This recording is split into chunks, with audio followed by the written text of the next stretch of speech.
ఆంధ్రప్రదేశ్లో సార్వత్రిక ఎన్నికల పోలింగ్ తర్వాత మాజీ మంత్రి కొడాలి నాని ఎక్కడా కనిపించడం లేదు. అసలు కొడాలి నానికి ఏమైంది? ఓటమి భయం వల్ల ఆయన బయటికి రావడం లేదా, లేదంటే అనారోగ్య సమస్యలు ఆయన్ని వెంటాడుతున్నాయా?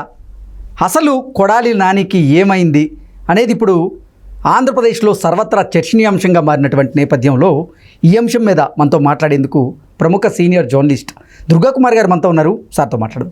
దుర్గాకుమార్ గారు నమస్తే అండి. నమస్కారం కృష్ణ గారు, మన వీక్షకులకు కూడా నమస్కారం. సార్, ఆంధ్రప్రదేశ్లో సార్వత్రిక ఎన్నికల పోలింగ్ తర్వాత మాజీ మంత్రి కొడాలి నాని ఎక్కడా కనపడడం లేదు. అంటే వైఎస్ఆర్సీపీ ఫైర్ బ్రాండ్స్లో కొడాలి నాని ఉండేవాడు. ఏదున్నా కానీ ఆయన బయటకు వచ్చి ప్రెస్ మీట్లు పెట్టి మాట్లాడే మనస్తత్వం ఉన్న మనిషి. అయితే పోలింగ్ తరువాత అసలు కొడాలి నాని ఎక్కడా కనపడడం లేదు. కారణం ఏంటి?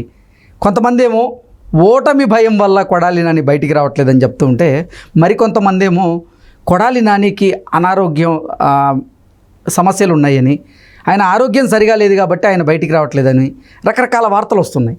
అసలు కొడాలి నానికి ఏమైంది అంటే ఏం చెప్తారు? ఇప్పుడు ఆయన ప్రెస్ కాన్ఫరెన్స్ పెట్టి అన్ని ఆయన అంత స్వయంగా చొరవ తీసుకుపెట్టిన ప్రెస్ కాన్ఫరెన్స్లు కాదు కృష్ణ గారు. తాడేపల్లి ప్యాలెస్ నుంచి ఆదేశాలు రాకుండా, స్క్రిప్ట్ రాకుండా ఎవరు ప్రెస్ కాన్ఫరెన్స్లు పెట్టలేదు. వైఎస్ఆర్సీపీలో పెట్టడానికి లేదు, జరగదు. అది స్క్రిప్ట్ కూడా అక్కడి నుంచి రావాలి. కాబట్టి ఆయనంతటా ఆయనగా ఎప్పుడు ప్రెస్ కాన్ఫరెన్స్ పెట్టే పరిస్థితి ఉండదనేది మనం గమనంలోకి తీసుకోవాలి. వాస్తవ పరిస్థితులు చర్చిద్దాం. రెండోది, ఇప్పుడు ఒక రాజకీయ స్తబ్దత వచ్చేసింది. ఇప్పుడు ఏమీ అవసరం లేదు, ఎవరి మీద ఎవరు నోరు పారేసుకున్నా వచ్చే ప్రయోజనం లేదు. ఎందుకంటే ఓటర్ల అభిప్రాయాలన్నీ ఈవీఎంలో నిక్షిప్తమై ఉన్నాయి.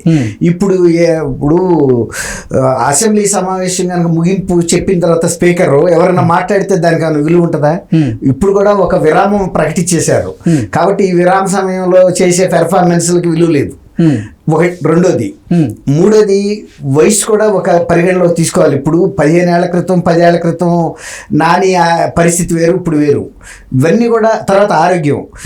ఎవరికైనా ఆరోగ్యం అనేది ఏదో ఒక విధమైన ఇబ్బందులు అయితే ఉంటాయి, ఉండకూడదని మనం కోరుకుందాం. కానీ వచ్చిన తర్వాత మనం ఏం చేయలేం. దాన్ని వాళ్ళు చిరకాలం సురక్షితంగా ఉండాలని కోరుకోవటం తప్ప ఎవరికైనా అనారోగ్యం వచ్చినప్పుడు మనం కోరుకోవాల్సింది వాళ్ళు బాగుండాలి అని. కాకపోతే ఇక అనారోగ్యం అనేది అసలు లేకుండా ఓన్లీ పుకార్లే అనుకోవటానికి వీల్లేదు.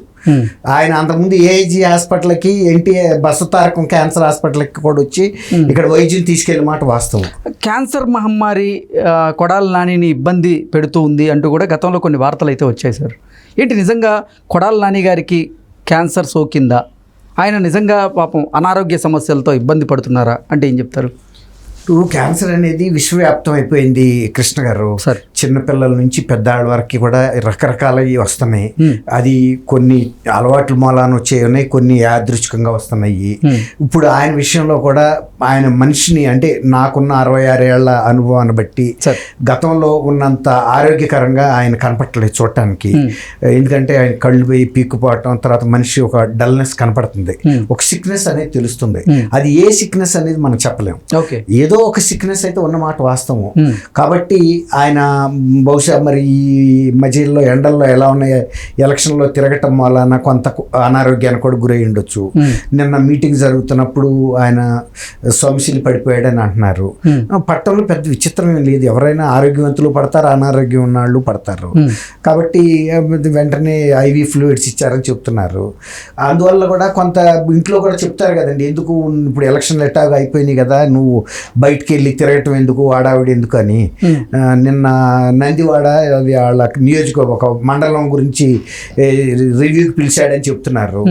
ఒకప్పుడు నిజానికి అసలు గుడివాడ ప్రాంతంలో ఆయనకు వ్యతిరేకత అంటే ఎదురే లేదు, అంత మంచి ఇది ఉంది. కానీ మనం చేరే వ్యక్తుల్లో బట్టి కూడా మన విలువలు మారుతూ ఉంటాయండి. ఒక వ్యక్తితో మనం తిరుగుతున్నప్పుడు మనకి ప్రజలు ఇచ్చే విలువ వేరు, ఇంకొక వ్యక్తితో వెళ్ళేటప్పుడు ఆ వ్యక్తి యొక్క ఇన్ఫ్లుయెన్స్ కూడా మన మీద పడుతుంది. అట్లా వైఎస్ఆర్సీపీలో చేరిన తర్వాత ఆయన కొంత నోటికి పని చెప్పాల్సి వచ్చింది. అన్నెసరీగా ఎవరెవరినో తిట్టడం. ఇప్పుడు ప్రజలు కూడా కొడాలి నాని న్యూట్రల్గా మాట్లాడాలని, గౌరవంగా మాట్లాడాలని కోరుకుంటారు. కానీ కొంతమంది వ్యక్తుల్ని నిందాపూర్వకంగా, అసందర్భంగా అవాంఛనీయంగా తిట్టాలని కోరుకోరు కదా.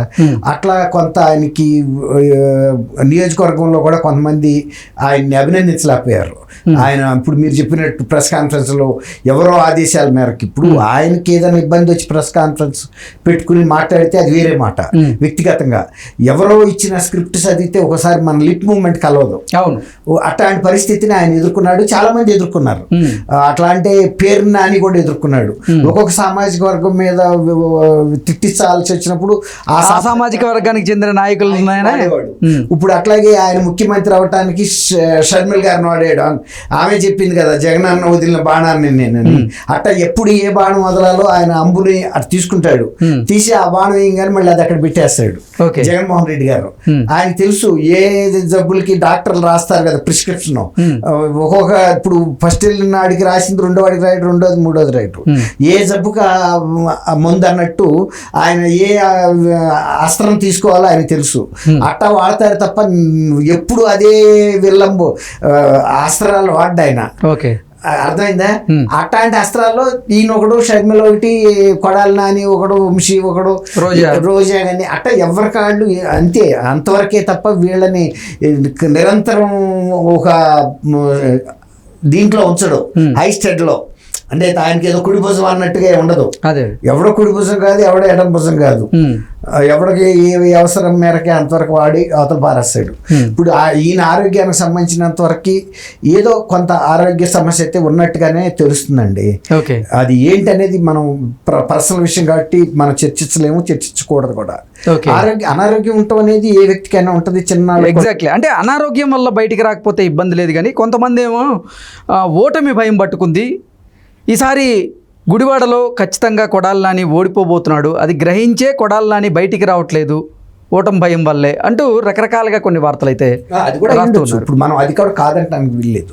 ఇప్పుడు ఎన్నికల్లో ఫలితాలు వచ్చే వరకు ఎవరు గెలుస్తారు ఎవరు ఓడతారు చెప్పలేరండి. కాబట్టి కొంత ఆయన మనసులో ఆశంక కూడా ఉండొచ్చు.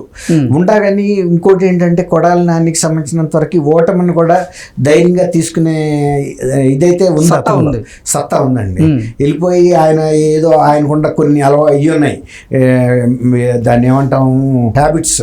ఇప్పుడు గిత్తల్ని పెంచడం ఇలాంటి కొన్ని. మీరు ఆ మాట అన్నారు కాబట్టి ఒకటి గుర్తొచ్చింది. మొన్న ఆయన పశువుల పాకలో పడుకున్నటువంటి ఒక చిత్రాన్ని కూడా ఆయన్ని ఉద్దేశించి ఇప్పుడు సోషల్ మీడియా వేదికగా ట్రోల్ చేస్తూ ఉన్నారు.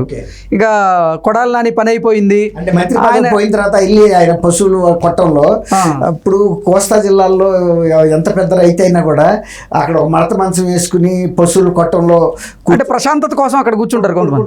ఒకసారి నిద్రొస్తే కూడా పడుకుంటారు.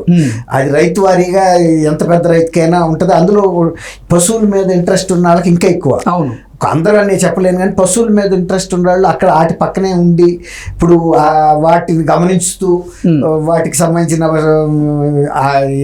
చేస్తారు, డైరెక్షన్స్ ఇస్తారు. అట్లా అనమాట వాళ్ళ పని వాళ్ళకి.